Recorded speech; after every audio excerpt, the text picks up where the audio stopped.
Tonight on To The Point, homeowners fed up with a growing homeless encampment in their neighborhood. I feel like District 2 is treated like second-class citizens. I'm a taxpayer as well. What they're demanding, plus the response from the city and community advocates.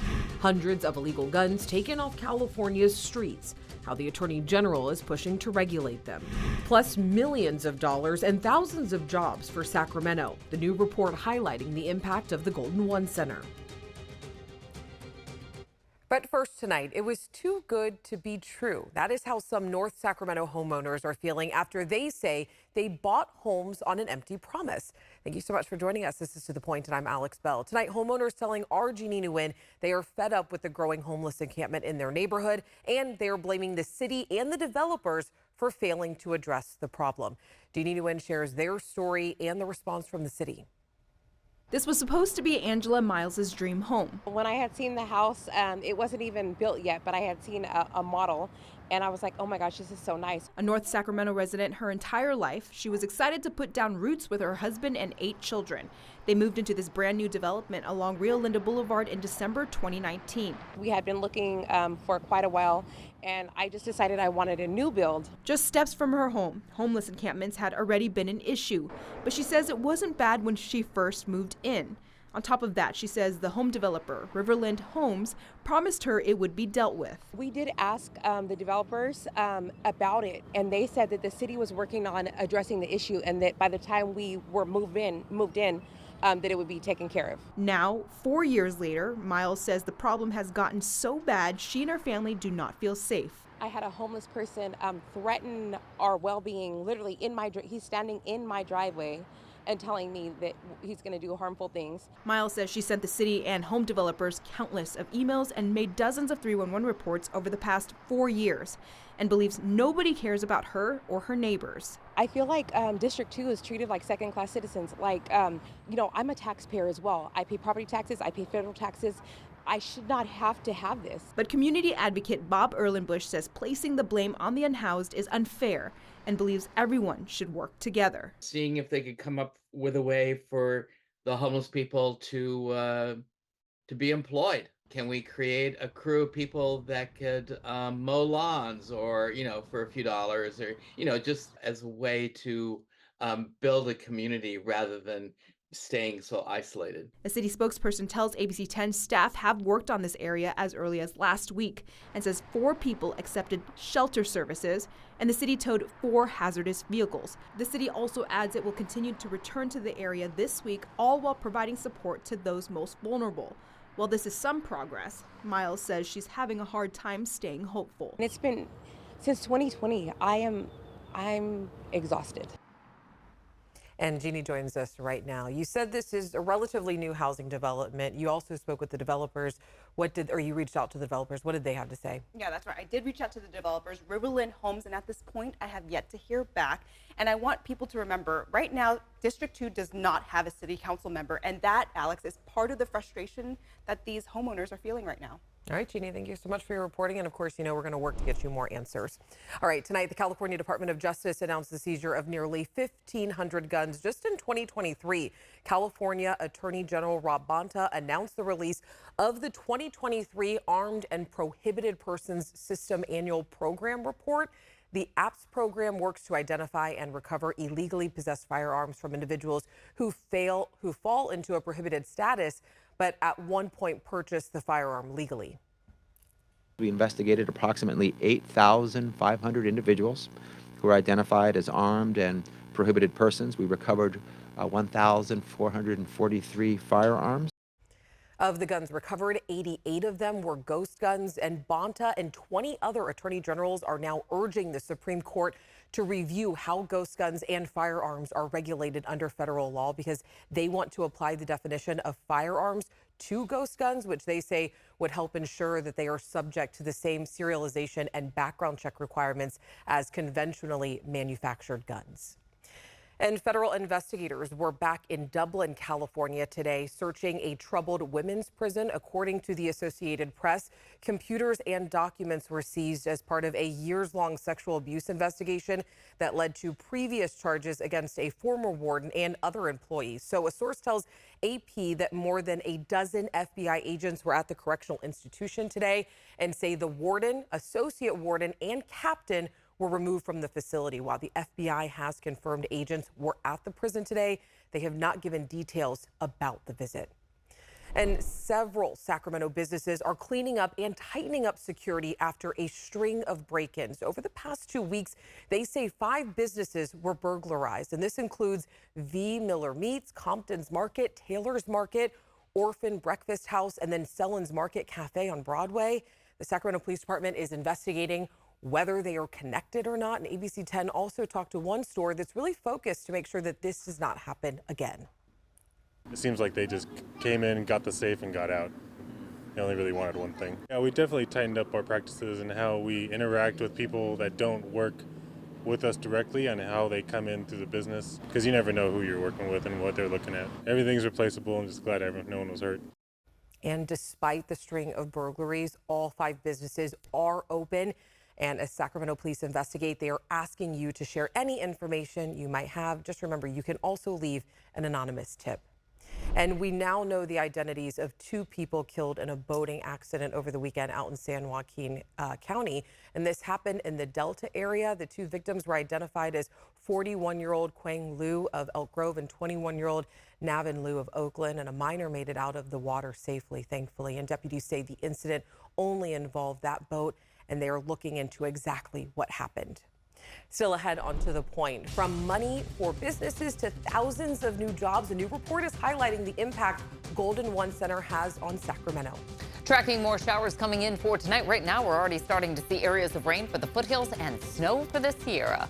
Plus, a plane dropping mid-air, leaving dozens hurt. How companies involved are now responding. And then a little bit later in the show, that good deal online, it might be too good to be true. The new way scammers could be tricking you with a package switch. I find this little beauty that has on the tracking number that I was watching, and it has on that it contains an ornament that weighs 0.5 kilograms and has a U.S. value of $10.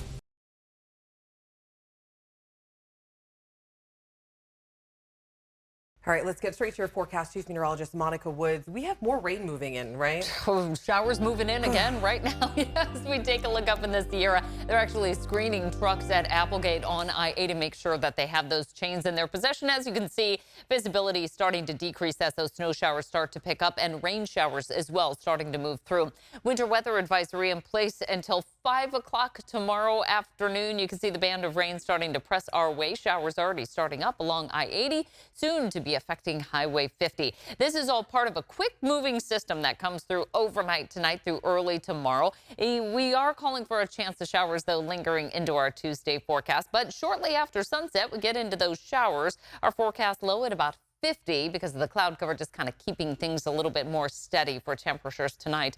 As far as our forecast, spotty showers through 8 o'clock for the valley, more widespread action for the foothills and the Sierra. And the heaviest rain actually comes through right around midnight through just before sunrise tomorrow. And then we'll see more spotty shower activity for the valley.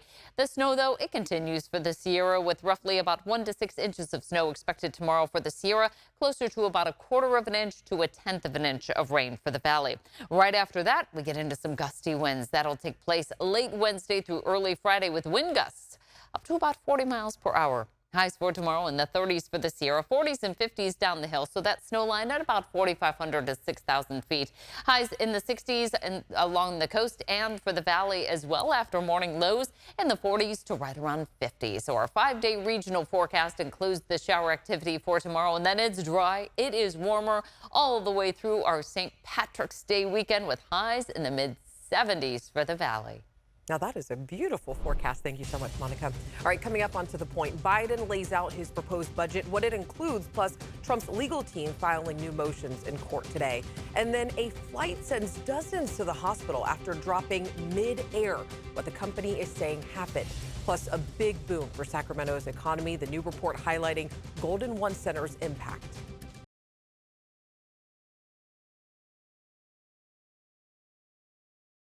Welcome back. It has been 6 days since the primary election, and the Secretary of State's office says Sacramento County has more than 142,000 unprocessed ballots. And right now, the race to decide Sacramento's next mayor is still incredibly close and, of course, far from over. So these are the results from Friday, showing all four frontrunners within 1% of each other. And just of that day, just under 20% of the vote was counted. There are still thousands of ballots expected to be counted, and we are expecting an update on these numbers tomorrow afternoon. But several of you have asked us why the results are so slow to come out. So here's the deal. In September of 2021, Governor Newsom signed a law making universal vote by mail permanent. So on one hand, the measure makes, voting more accessible, of course, but on the other hand, it can slow down the process of learning results. So in Sacramento County, election workers are continuing to count and collect those ballots still arriving by mail. And as long as the ballot was postmarked by Election Day, it is allowed to be counted. So just a little bit of background there for you. Now to the race for the White House. Today, President Biden back on the campaign trail. He's in New Hampshire discussing his proposed budget for the upcoming fiscal year. Meanwhile, former President Trump says that cuts could be made to entitlement programs, including Social Security and Medicare. Today on the campaign trail, President Biden releasing his budget proposal for the next fiscal year. It includes restoring the COVID-era expanded child tax credit, national paid family leave, and affordable housing. And the federal budget that I'm releasing today has a plan for 2 million more affordable homes, including housing innovation fund to help communities like yours. As President Biden spends the day in New Hampshire, former President Trump's legal team filing new motions in court today. Trump wants his criminal trial over hush money payment to Stormy Daniels delayed, while the U.S. Supreme Court weighs his presidential immunity argument tied to January 6th. This morning on CNBC, Trump was asked how he would handle entitlement programs, including Social Security, Medicare, and Medicaid. So first of all, there is a lot you can do in terms of entitlements, in terms of cutting. Trump's campaign team later clarifying the former president was talking about cutting waste. I'm never going to allow that to happen. The presumptive nominees are in campaign mode. Over the weekend, Biden and Trump with dueling rallies in Georgia. The state was crucial in the 2020 race, with Biden winning by less than 12,000 votes. From the bottom of my heart, I believe in America. This has been a tremendous week for our movement. All right, and Biden is planning to visit more battleground states this week. After New Hampshire today, Wisconsin and Michigan are next. No scheduled rallies for Trump this week. In other news, former Trump White House advisor Peter Navarro has been ordered to report to jail in Miami later this week. He's set to begin his 4-month sentence after he defied a subpoena from the House Select Committee that investigated the January 6th attack on the U.S. Capitol. Navarro was convicted in September of 2 counts of contempt of Congress for refusing to provide testimony and documents to the committee. And according to court papers, Navarro must report to prison in Miami by March 19th. And dozens of people are injured tonight after a Latam Airlines flight headed to New Zealand suddenly began to drop mid-flight, throwing passengers all around the cabin. At least 50 people aboard the Boeing plane were treated for injuries. Latam Airlines saying that 13 were taken to the hospital with broken bones, neck and head injuries, and passengers described their heads slamming into the ceiling during what the company is calling a, quote, technical problem. Everyone was terrified. There were people whimpering all over. There were people injured all over.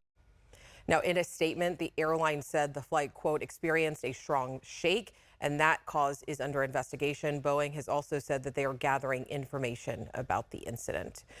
And now to Disney. They are seeking approval to expand its California theme park offerings over the next 4 decades. The proposal would allow for new attractions on unused spaces, including a large parking lot. And Anaheim's Planning Commission is expected to review the proposal today. City Council still must approve it before it goes into effect. And the plan would require Disney to invest billion with a B dollars in the theme park related offerings over the next decade.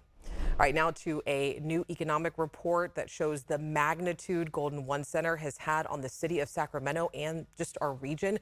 The numbers highlight the billions of dollars brought in after the arena was built. ABC 10's Roxanne Elias has more on how it's affecting businesses. About a decade ago, dreams of a Golden One Center were announced and the decision to build it moved forward.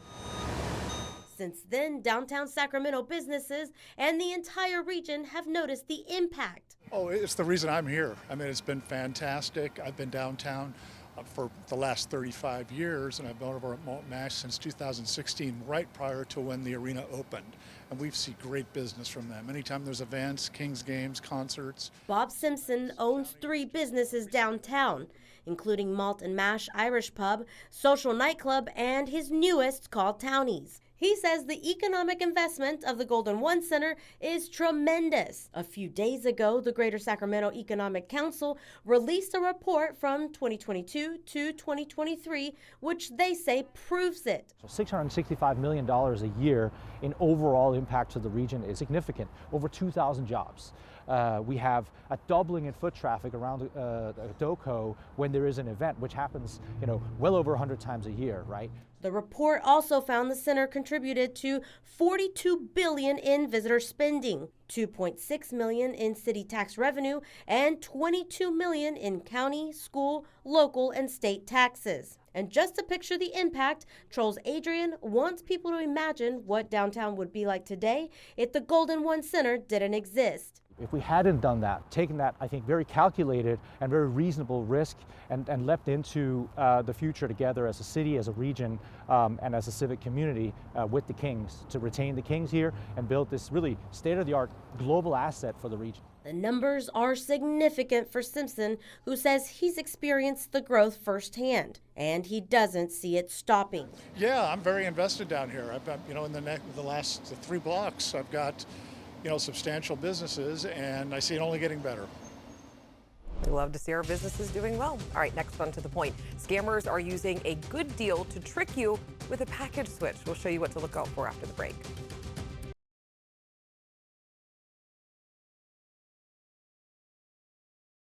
All right, so we all love to take advantage of a good deal, but scammers could be tricking you with a discount only for you to receive a cheap item instead. Jackie DeTore from our sister station in Pennsylvania explains how it's happening and what you can do to protect yourself. Titleist is a well-known golf brand, so when they have a sale, it's hard to pass up. A very good golf bag at a very good price. At least that's what Angela Ward thought. Well, we were going to pay $98 for it, and the normal price would be about $249. Her husband ordered a golf bag on golflandpro.com.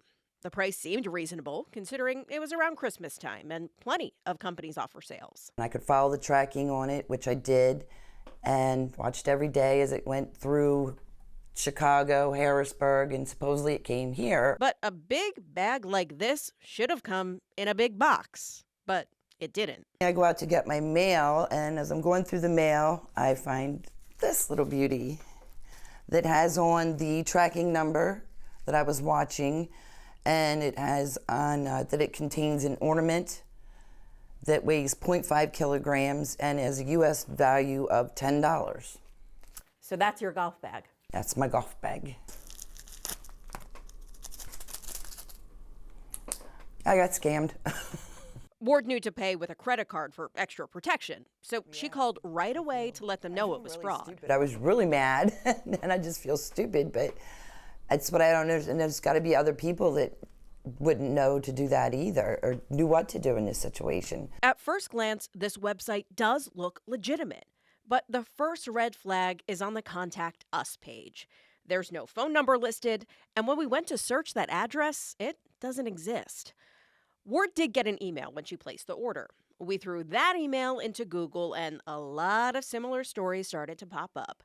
People posted on Scam Watcher that they ordered Christmas lights or a tennis table, and all of them got a cheap necklace instead. So that's red flag number 2.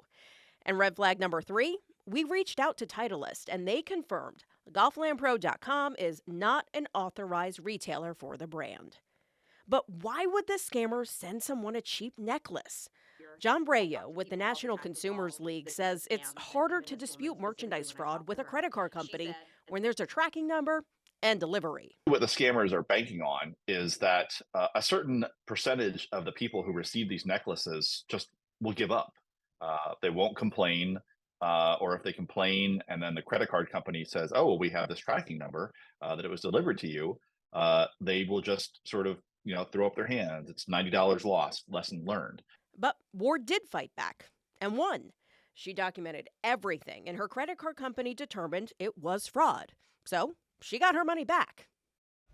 And experts say the only way to stop this fraud is to report it to the police and complain to the credit card company. You can also report scams to the FTC, and this helps them track the complaints and take legal action against the companies. So we have links to this story and how to report scams on our website at abc10.com/tothepoint.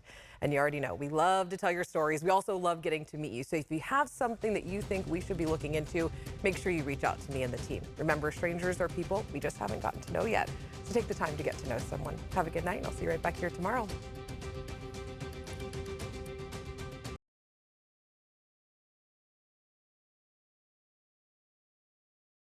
Hey, it's Alex. I just wanted to say thank you so much for watching. The To The Point team and I love hearing from you, and I hope that you'll stay in touch. And don't forget, you can always email me and the team at tothepoint@abc10.com, or you can even send us a text message at 916-321-3310.